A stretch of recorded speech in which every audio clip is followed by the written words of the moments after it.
olhar amoroso de Maria de Nazaré encontre abrigo em nossos corações, tão sedentos de paz, compreensão, inovação do nosso propósito de trabalho no bem. A Casa Espírita, ela tem a finalidade de ser uma oficina de oportunidade de tarefa, mas também é uma escola, onde aprender. Ela é a única que pode interromper a palestra, tá bom? Ela tem todo o direito. É ela, né? É o nome? Júlia. Se não quiser, a gente aceita, né, amor? Eu e minha esposa, a gente agrega, pode deixar. Mas a Casa Espírita tem a finalidade de ser uma escola, um educandário. E o interessante, com um mestre só, que é o nosso Senhor Jesus Cristo. Depois de Jesus, todos nós somos aprendizes da aplicação do Evangelho na nossa vida cotidiana. Mas se ela não funciona como oficina, João, nem como escola, há de funcionar como hospital, para abrigar as nossas dificuldades de compreensão do outro.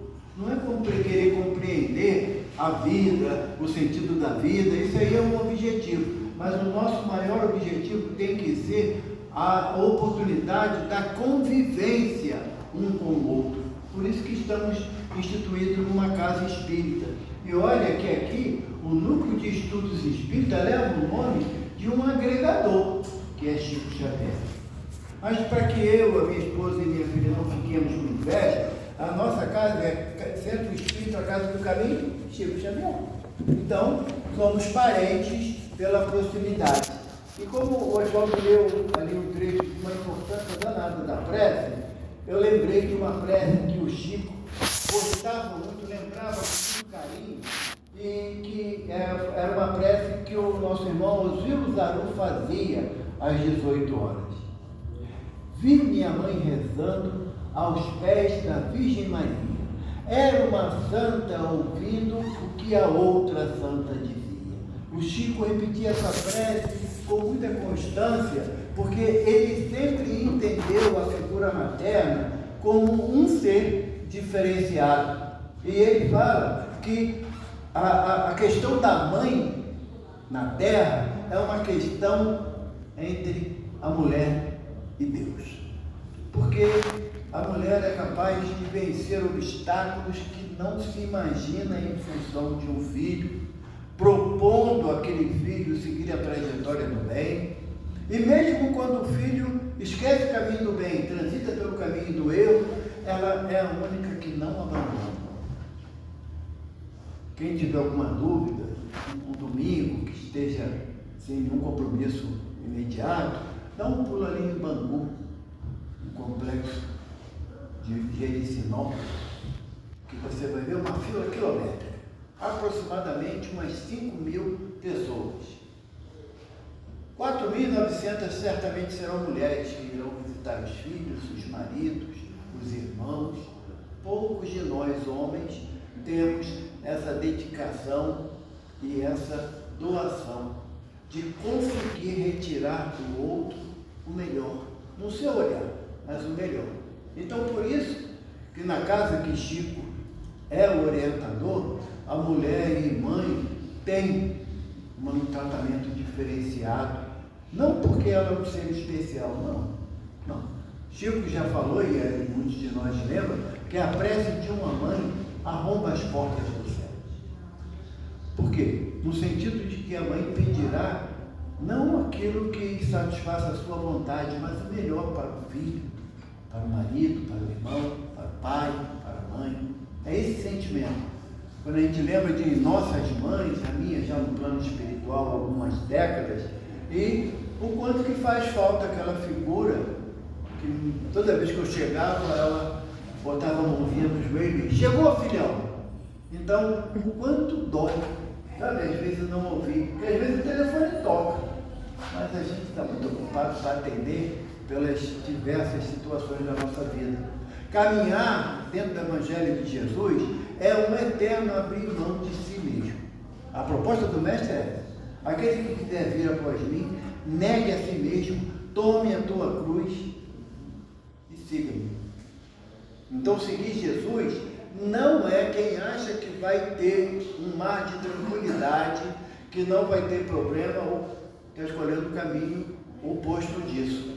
O mestre fala para nós, no fim já da sua trajetória terrena, na última ceia, com os seus discípulos, ele fala: no mundo tereis aflição, mas não vos inquieteis, eu venci o mundo.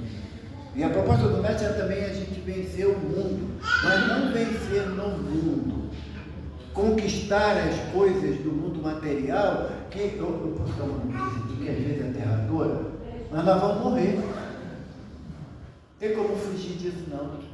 Entende? A gente vai morrer. O nosso problema, segundo fala Emmanuel para nós, não é morrer, porque a morte é inevitável para, como diz os espíritos a Kardec, tudo que está vivo e se movimenta, um dia terá finitude. Então isso aí não é mistério para a gente. A grande questão da gente vai ser desencarnar, porque não é simultâneo, não é a mesma situação. Porque quando eu morro, ou seja, o meu corpo não oferece mais condições para que eu atue sobre ele, é uma situação normal da vida no plano físico. Mas o desencarnar é abrir mão das coisas que eu quero ainda do plano físico. Aí que está a encrenca do Evaldo. Porque o que Evaldo leva para a espiritualidade? O que ele é, não o que ele tem. É o que ele é. E nesse contexto, levar o que eu sou, eu estou indiretamente envolvido na proposta do estudo dessa noite. Está lá no capítulo 24 do Evangelho segundo o Espiritismo: não ponhais a candeia embaixo do alqueire.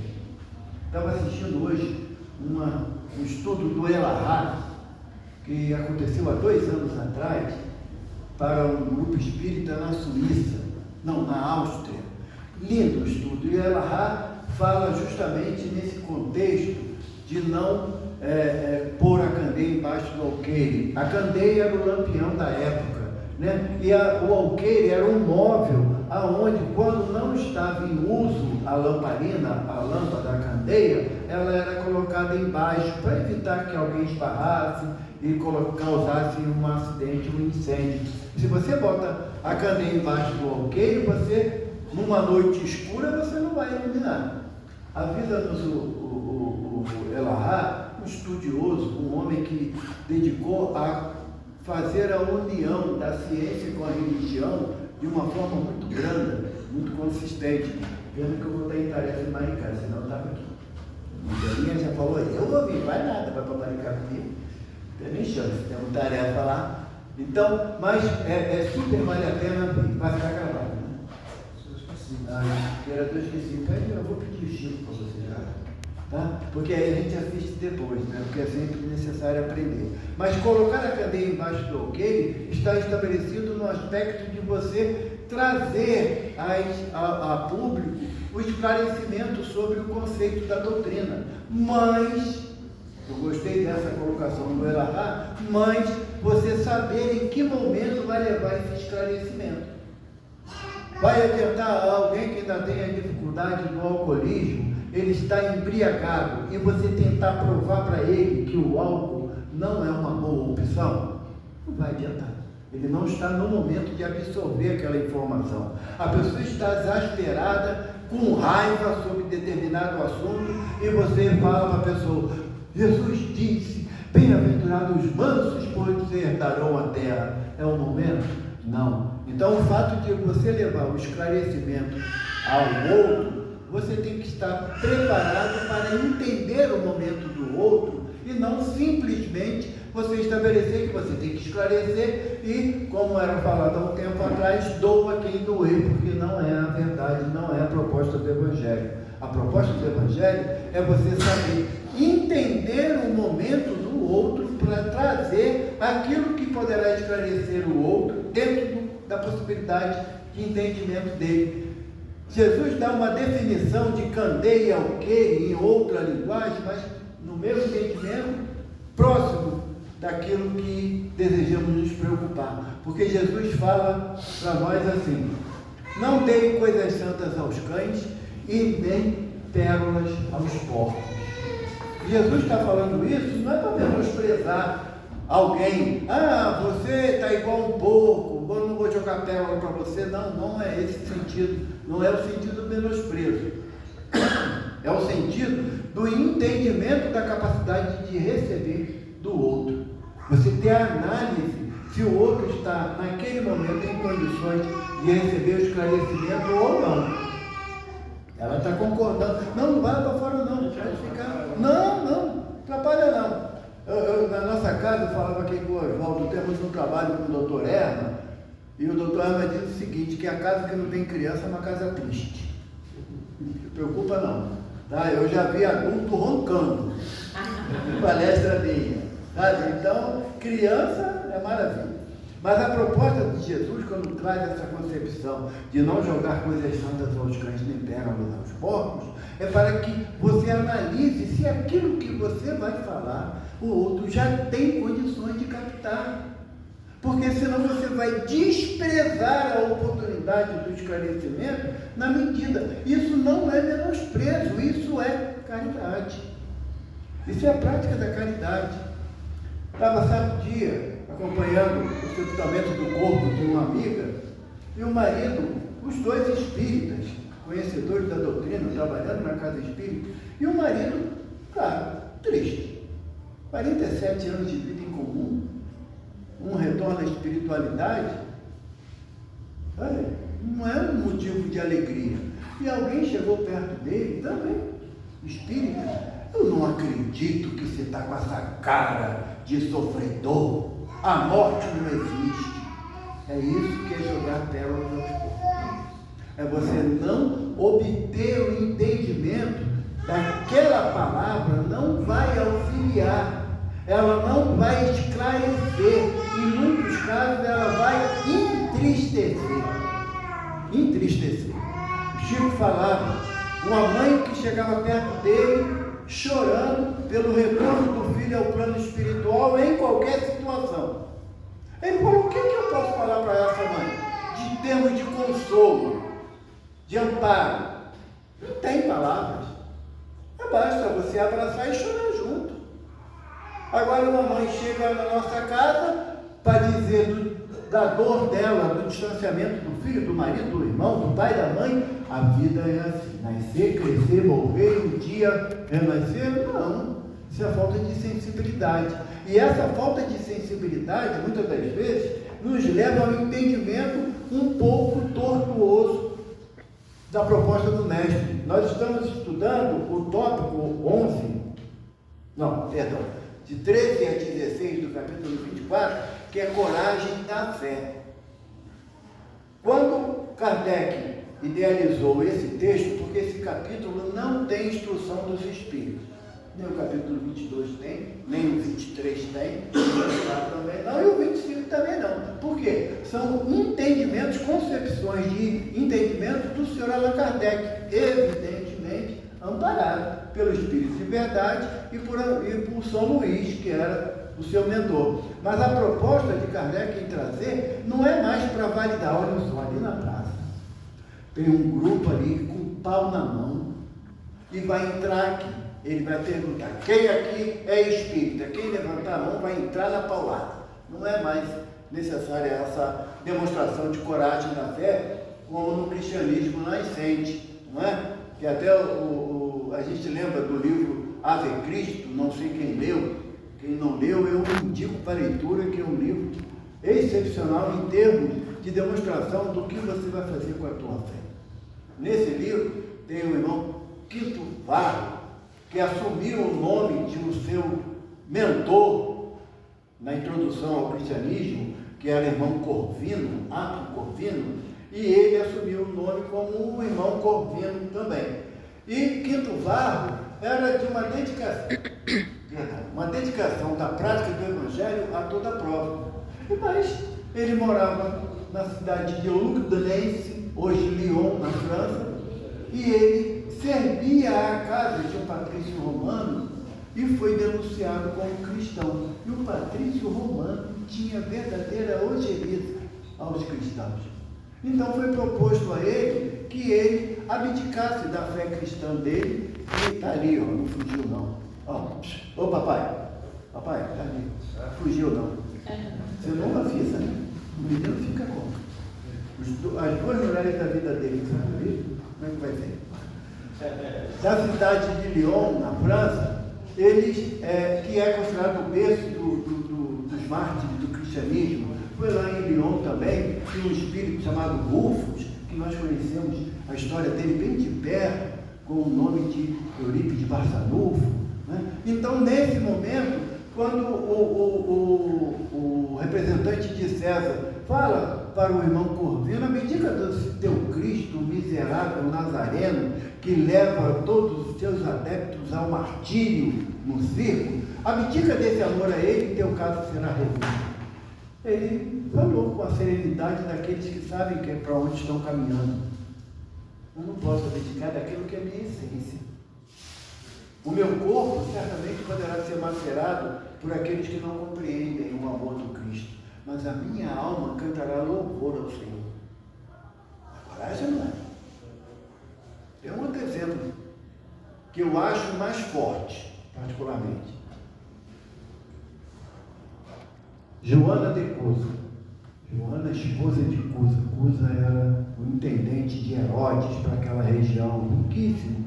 E Joana se encantou pelas propostas de amor de Jesus. E passou a seguir Jesus direto. Não mais tinha nenhuma preocupação no sentido de que ela não fosse compreendida pelos outros judeus ou mesmo pelo próprio marido, que tinha uma vida dissoluta, então não notava a ausência dela de casa. O tempo passa, ela propõe a Jesus que ela se separe do marido.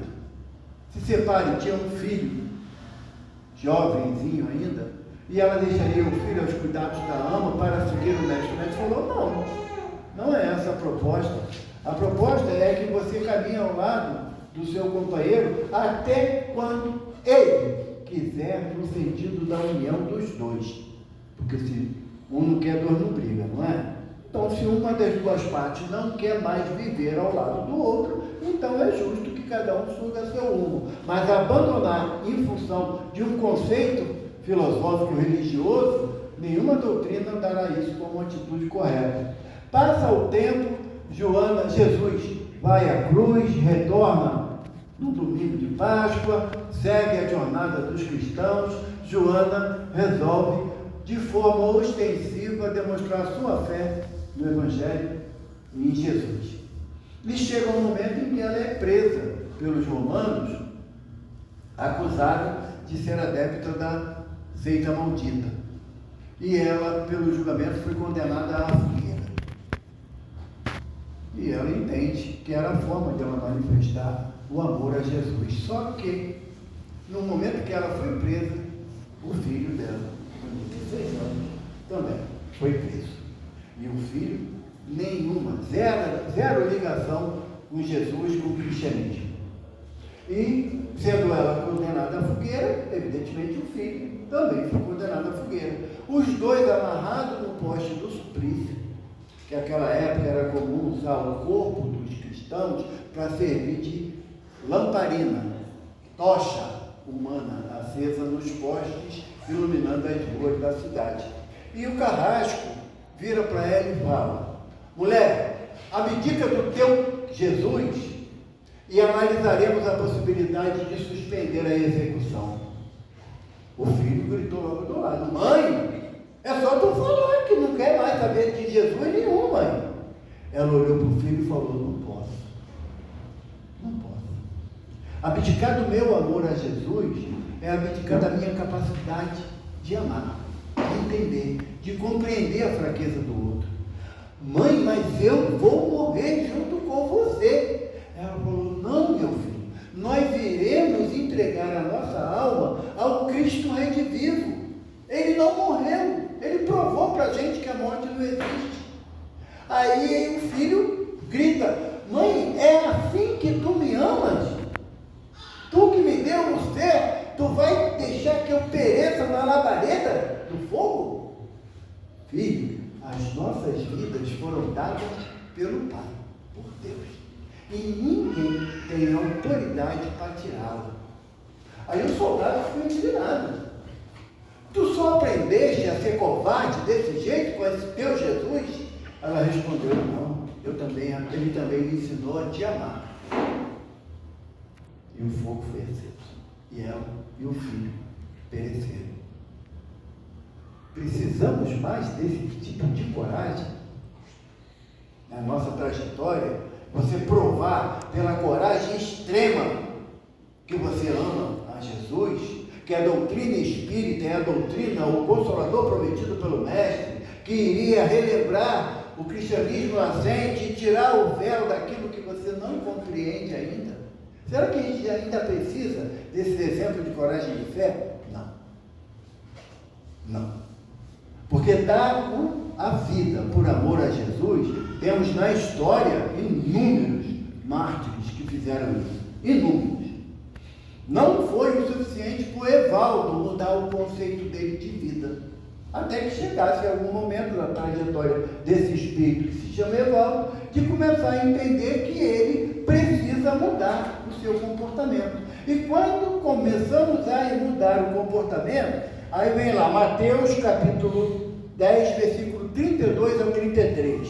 Jesus falando: aquele que me confessar e me reconhecer diante dos homens, eu também o reconhecerei e confessarei diante de meu Pai que está nos céus. E aquele que me renegar diante dos homens, também eu renegarei diante de meu Pai que está nos céus. Palavra dura, né? Palavra dura. Não passa hoje, pelo meu entendimento, Jesus virando as costas para mim. Sabe? Não passa. Tem uma história que Humberto de Campos conta, né, que Pedro estava em Roma, chegando na cidade de Roma, porque Paulo estava preso, e ele entendeu que ele também devia ir para Roma para divulgar o Evangelho. E quando ele chega em Roma, é levado para as catacumbas, para o cemitério, né? Onde era pregado o Evangelho. Falou: vou marcar uma reunião ali no Pichincha. 11h30 da noite. 11h30 da noite. Quero ver quem vai estar lá. Tá bom? Mas era onde os cristãos se reuniam no início do cristianismo, ainda mais em Roma, porque era o único lugar que o romano respeitava muito, não entrava, não gostava de entrar. E Pedro estava chegando lá para poder falar sobre Jesus. E a figura de Pedro, extremamente conhecida de boca a boca, ele viu Jesus perdoando a pecadora, ressuscitar Lázaro, curar os leprosos, dar vista cego. Ele viu, ninguém contou, ele viu. E Pedro responde: ainda assim neguei o Mestre. Ele tinha essa dívida íntima com ele. E naquele Pedro fazendo a pregação do Evangelho, escuta-se um burburinho, eram os soldados romanos chegando para prender os cristãos. Um grupo de jovens falou: Pedro, por aqui, tem uma passagem que eles não conhecem, que nos tirarão aqui do cemitério, ele nos levará para uma estrada distante. Pedro, atônito, foi junto com os jovens, 5 jovens, e saíram à luz do luar, bem distante da estrada das catacumbas, e iam em direção a outra cidade. Nisso Pedro olha ao longe e vê uma figura de uma expressão que a mente e o coração não negavam. Era Jesus, vindo na direção dele. Pedro se emociona, abre os braços: Mestre, vieste nos amparar? E Jesus passou direto. E Pedro falou: Mestre, onde vais? Estamos aqui. Pedro: voltarei a Roma, porque você não entendeu a mensagem. Vou a Roma, mesmo que seja para ser novamente crucificado, porque o pastor não abandona as suas ovelhas. Pedro chorou de vergonha, voltou, foi preso e foi morto, crucificado, só de cabeça para baixo, né? Porque ele disse que não era digno de morrer igual a Jesus. A gente não precisa mais desses elementos tão fortes de demonstração da fé, graças a Deus. É evidente que no início, até que horas? Eu me empolgo. Nós ainda tivemos no início do Espiritismo aqui no Brasil uma perseguição bastante acentuada. O fundador da minha casa de origem, lá em Rocha Miranda, em 1926, a casa está fazendo 100 anos esse ano, ele foi preso 3 vezes pelo fato de ser espírita. Preso mesmo, foi para o xadrez mesmo. A prisão, o tempo mais longo que ele ficou foram 38 dias, até que o delegado cansou de ver aquele homem lá no lado alto, cabelo branco, bigode branco, e liberou ele. Então era ainda uma situação ainda de controvérsia. Até que em 1931 veio um decreto presidencial estabelecendo que toda instituição religiosa, toda, tinha que ter registro em cartório e na delegacia também da região. Então parou esse tipo de perseguição por prisão. Mas nós hoje estamos no século XXI, 2026. Qual é o tipo de demonstração de coragem da minha fé que o Evangelho me propõe? Que a casa de Chico me propõe? Você já viu o Chico discutindo num tapa com alguém? Tem esse lance na história dele? Tem aquele lance do avião, a gente compreende, né? Morra com dignidade, né? Mas eu contei essa história segunda-feira, numa casa lá no Maitá, eu vou repetir a história. É um pouquinho de coragem. Estão preparados? Chico foi convidado para tomar uma sopa na casa da comadre Zefinha. Lá em Minas, todo mundo é compadre e comadre, né? Tem essa relação. E ele levou com ele o casal Nena Galves. Nena e o marido, seu Galves. Eram de São Paulo, ajudavam muito o Chico na hora de uma internação, de uma hospitalização. E eles foram na casa do comadre Zefinha para tomar a sopa. Quando chegaram lá, o padre Zefinho, com uma deficiência, hoje a gente sabe que é a catarata, mas naquele tempo não tinha muita informação e nem recurso, e ela enxergava com muita dificuldade.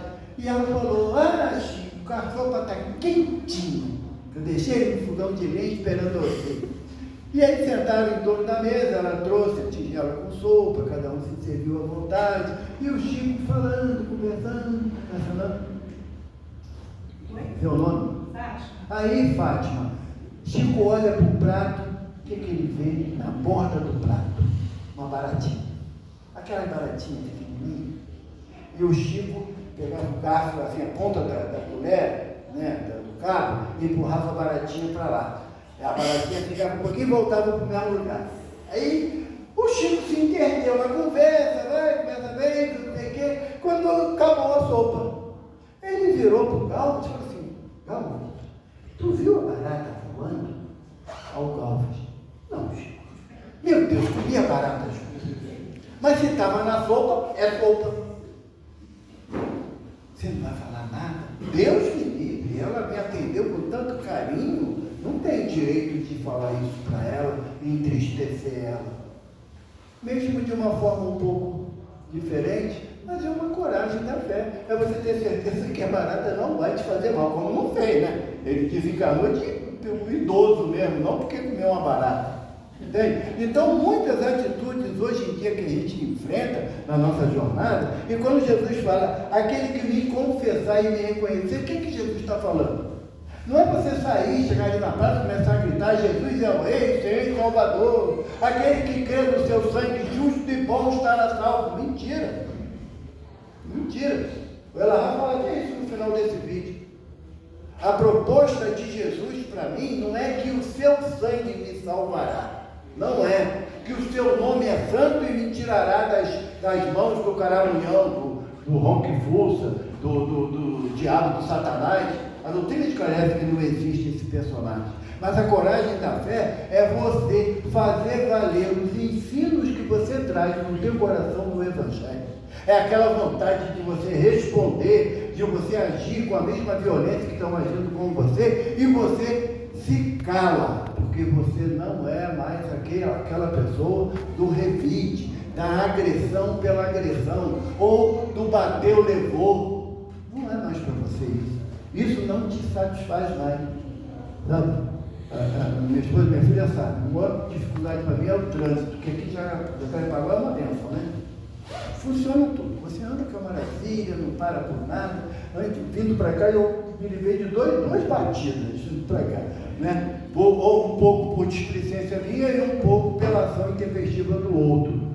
A coragem da fé, ou confessar Jesus, é você trazer no teu íntimo a frase do médico quando ele diz: "Não ponha demanda com seu irmão por nada." Por nada, ele não dá margem. Não, se falar mal da minha mãe, Não. Ah, não, se vier me agredir, eu vou revidar assim. Não.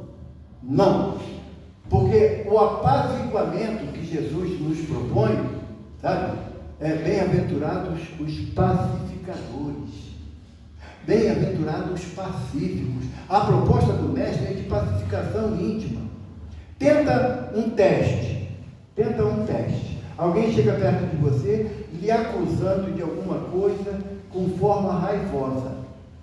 Se você responder na mesma linha, o que vai acontecer provavelmente? Agressão mútua, física. Se você se calar, se você deixar o outro falar, até ele cansar, ele vai te agredir verbalmente, chamando de frouxo, covarde, qualquer adjetivo pejorativo. Mas ele leva a raiva dele com você. Não é fazer igual a gente fazia antigamente, né?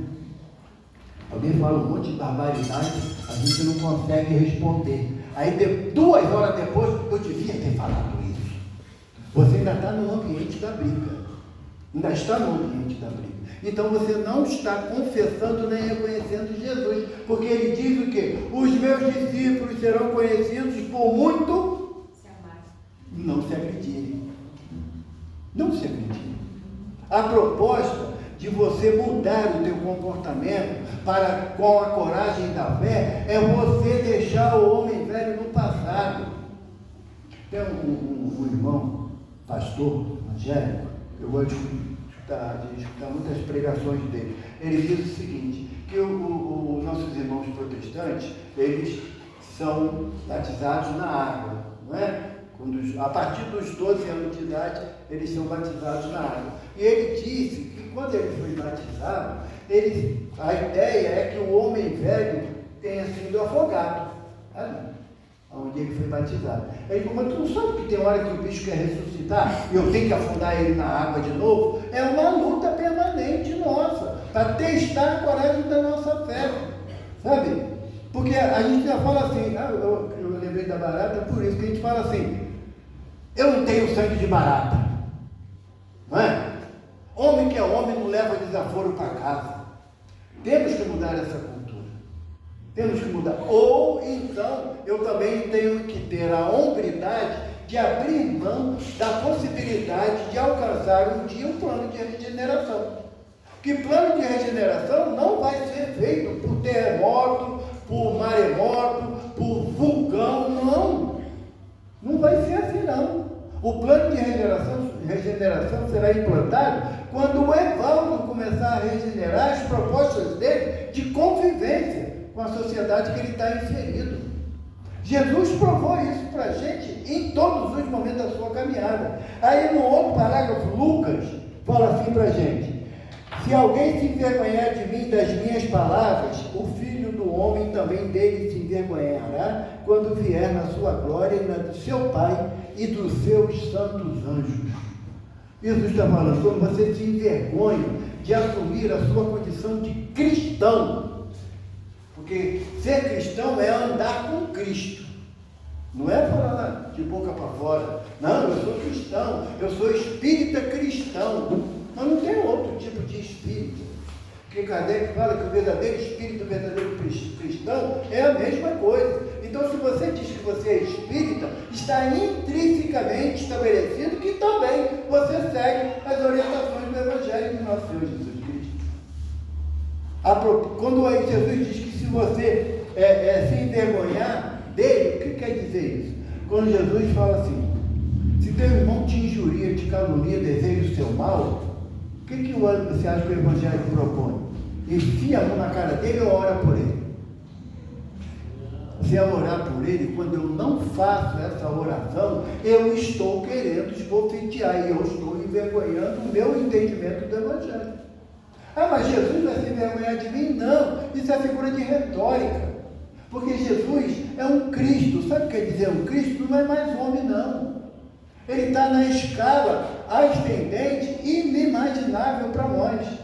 É que a minha consciência não me dará trégua. Eu sei o ensino do mestre, mas não aplico na minha vida. Então isso é que eu sentirei vergonha de pensar em Jesus, de pensar na casa espírita que me aceita como escola, oficina e hospital.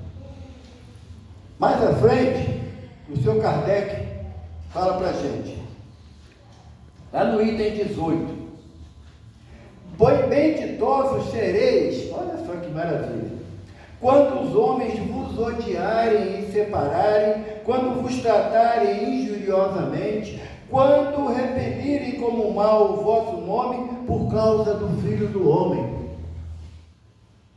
O que Jesus está falando aqui no Evangelho de Lucas 6, 22 e 23?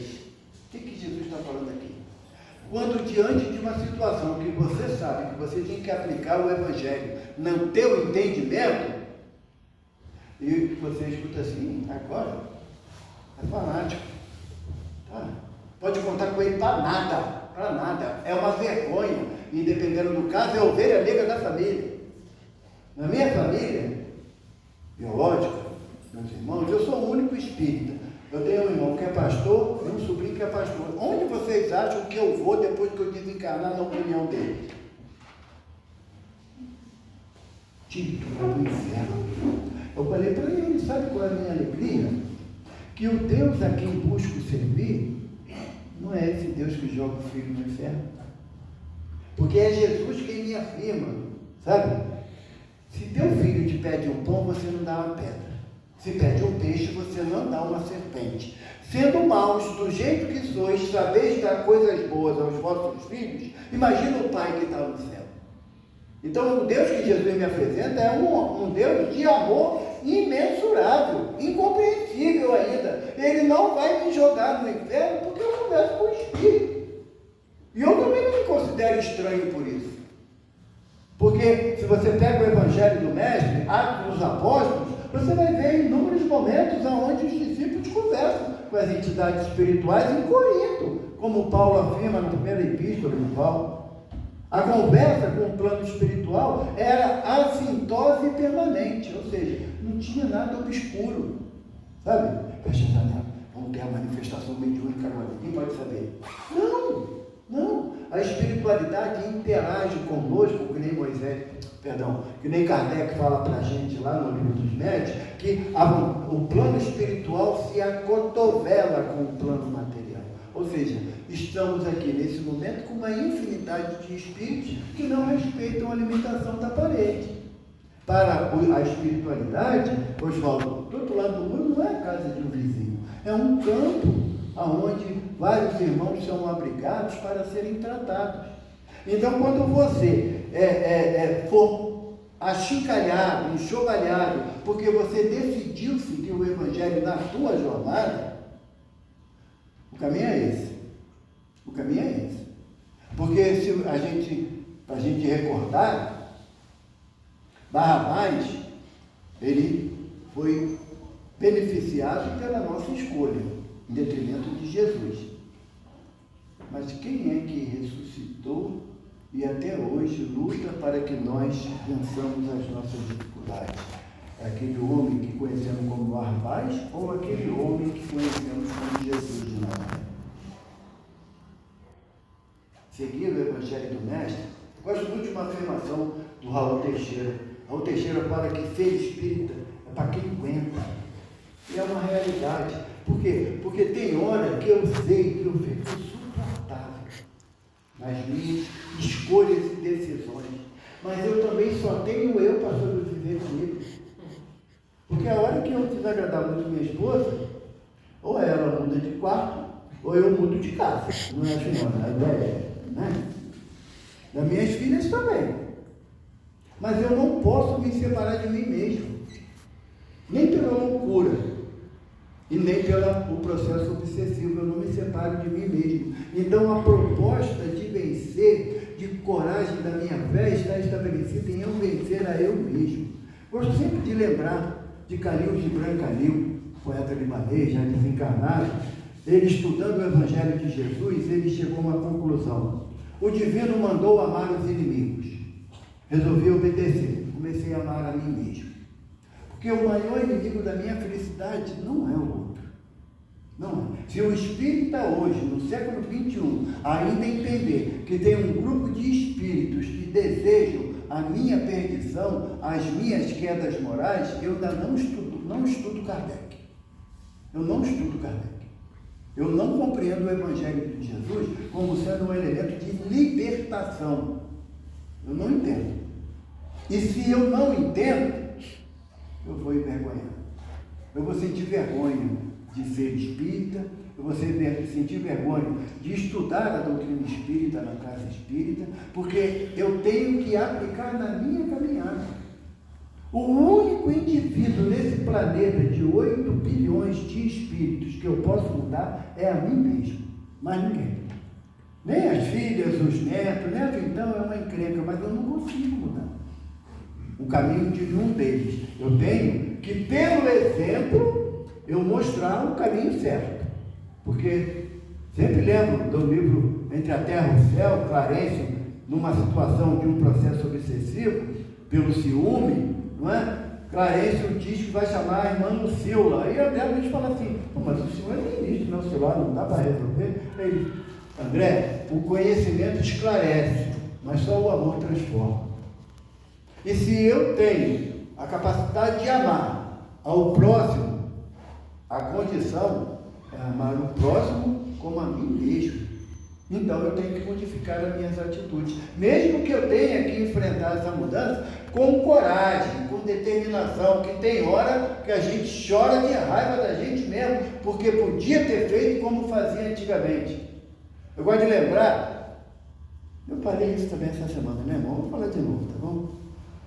Vocês conhecem o cantor Fábio Júnior, né? Fábio Júnior, ele tinha a fama de ser chapa quente, dava choque, encostava nele e dava choque, ele revidava tudo. E um dia, lá no final dos anos 80, o Walter Amancini, já na espiritualidade, espírita bem conhecido, convidou o Fábio a ir ao Uberaba para falar com o Chico, conheceu o Chico. Aí o Fábio, ele tinha acabado de lançar a música Pai Herói, né? Eu gosto muito dessa música. Aí o Fábio falou assim, não pode ir com esse negócio de espírito, não. Esse povo é bem esquisito, né, Walter? Ele, para de bobeira, vamos lá, rapaz. Eu vou lá, a gente vai no avião, vai e volta hoje mesmo, não vai ficar lá o dia todo, não. Aí o Fábio, né, chateado, assim, meio sem graça, porque o Walter Amancini era diretor de produções da Globo. Se ele negasse, o Walter podia ficar chateado e não chamar ele para fazer show na Globo, e ele não ganharia o pichulé de cada um. Ele foi com o Walter Amancini para Uberaba. Chegou lá, no sábado à tarde, era dia de reunião no grupo espírita da prece, Chico sentado à mesa, conversando com umas pessoas, antes de começar a reunião, entra Walter Amancini e o Fábio Júnior. Lógico que foi um alvoroço, né? A turma, Fábio Júnior. O Chico levantou a cabeça, olhou e falou assim, Fábio, meu filho, leva desaforo para casa. Eu falei, meu Deus, primeira vez que eu venho aqui, o homem já sabe que eu sou esquentado. Mas pode ir. Aí o repórter perguntou, o que tu fez? Passei a levar desaforo para casa. Se o Chico, que não me conhece, leu em mim meu viés da discussão, da briga, da aceitar provocação, então o caso está muito gritante. Eu tenho que mudar. Então eu uso sempre esse parâmetro, que quando algum amigo fala assim, eu vou estar ficando tão besta, eu falo, gente, já está mostrando tanto, eu achava que escondia bem, sabe? Que eu disfarçava bem. Quando a coisa não está disfarçando que o outro pontua para você, é a hora de você analisar qual a minha atitude que está exteriorizando esse sentimento para aqueles que estão ao meu redor. É essa a proposta do Evangelho. E aqui, no finalzinho, Jesus fala assim, chamaram para perto de si o povo e os discípulos e disse-lhes, se alguém quiser seguir as minhas pegadas, renuncie a si mesmo, tome a tua cruz e siga-me. Bonito, mas não dá nada de difícil. Que negar a si mesmo é abrir mão de praticamente tudo. Recebemos uma mensagem psicográfica na casa e o benfeitor colocou uma frase que ela ficou em luz neon na minha mente. Abstenham-se de fazer valer a vossa opinião. Isso é muito difícil. Isso é muito difícil. Quando você quer impor a tua opinião, normalmente, pela minha tendência ainda inferior, eu elevo a voz. Sabe? Eu tento ganhar no grito. Aí, quando eu cometo essa atitude, eu entendo o quanto que eu estou distante de fazer valer a minha opinião. A proposta de Jesus de negar a mim mesmo é abrir mão das minhas convicções que não me levaram a um lugar de felicidade. Eu estou reencarnado num plano de prova e expiação. Então, as minhas opiniões me trouxeram até aqui. Isso quer dizer o quê? Caso vocês não tenham percebido, eu não sou um espírito superior. Estou, assim, sistemas solares de distância disso. Então, qual é a proposta de Jesus? Evaldo, quer vir após mim? Quer ser o seguidor dos meus exemplos do Evangelho? Que Jesus não falou só, gente. Jesus fez. A nossa encrenca é essa. Pergunta 625 do Livro dos Espíritos. Kardec questiona, a pergunta de Kardec é de uma sabedoria infinita. Tem Deus oferecido ao homem algum espírito que lhe sirva de guia e modelo? A resposta é a mais curta das 1019 perguntas e 238 contra-perguntas. Vede Jesus. Mas tem Deus oferecido, Deus não nos impõe Jesus como guia e modelo, entende? Deus não nos obriga a seguir Jesus, Ele condiciona isso, o mestre condiciona, se quiseres vir, é uma condicionante. Ele não vai te obrigar, não quis vir não, agora se vira. Pede nada para mim não, dá teu jeito, se vira. Não é isso. Se eu decidir seguir Jesus, eu vou ter que negar a mim mesmo, tomar a minha cruz. O que é isso? Tomar as minhas provas na presente existência, que eu comece a reconhecer o que é prova e o que é aquilo que eu não tenho direito de carregar. O meu filho é muito rebelde. O que você fez com ele quando era criança? Trouxe para a evangelização. Quando ele foi jovem, trouxe para a mocidade espírita. Ele continua rebelde? Então a vida ele vai ter que ensinar. Porque eu não posso mais chorar lágrimas amargas, porque o meu filho, não minha filha, não ouviu. Sai não, fica em casa hoje. Negar a si mesmo é você entender que cada um de nós, aqui presente, com matéria ou sem matéria, cada um de nós somos senhores das nossas escolhas. Vá, proceda como entender, mas irás receber como fizer por merecer. Porque aí Jesus nos alerta. Agindo assim, eu me rejubilarei contigo junto do Pai. A proposta é essa. É Jesus segurar na nossa mão, vencendo a nossa dificuldade e caminhar na ascensão espiritual.